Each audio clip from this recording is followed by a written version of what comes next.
Depuis le 1er janvier 2020, la réglementation gaz a changé. Dorénavant, il n'y a plus que 3 modèles de certificat de conformité gaz au lieu de 4. Cette modification réglementaire entraîne plusieurs répercussions que nous allons vous présenter dans cette courte vidéo. Prenons le cas d'une installation individuelle. L'installateur doit réaliser un certificat de conformité modèle 2 qui s'étend de l'organe de coupure individuel jusqu'aux appareils installés. L'organe de coupure individuel peut être confondu avec l'organe de coupure général dans le cas d'une maison individuelle. Attention, le CC2 intègre désormais l'ancien CC4. Il convient donc d'établir un CC2 lors du remplacement de tout appareil gaz.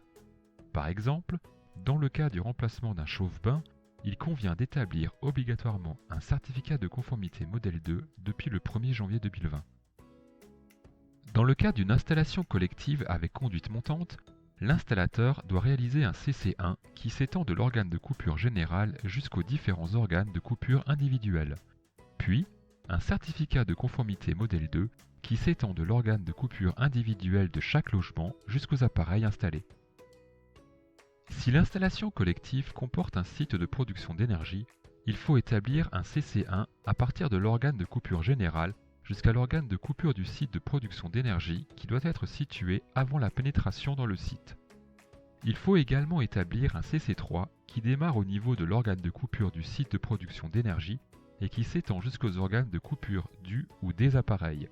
Les appareils comme la chaudière collective sont exclus du champ d'application.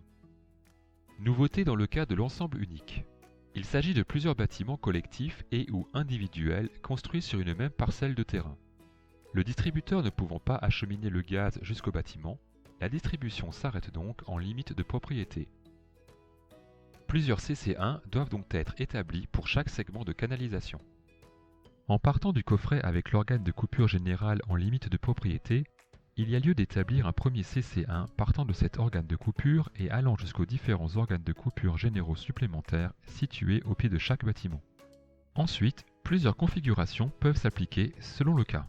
Si un bâtiment dispose d'une alimentation collective comportant une conduite montante, il y a lieu d'établir un deuxième CC1 partant de cet organe de coupure général jusqu'aux différents organes de coupure individuels. Puis, un certificat de conformité modèle 2 qui s'étend de l'organe de coupure individuel de chaque logement jusqu'aux appareils installés.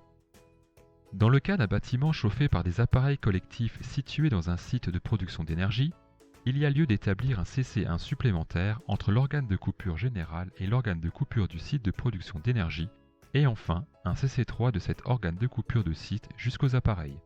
Enfin, s'il s'agit d'une maison individuelle, l'organe de coupure général et l'organe de coupure individuel sont confondus, et il y a lieu d'établir un CC2 allant de cet organe de coupure jusqu'aux appareils.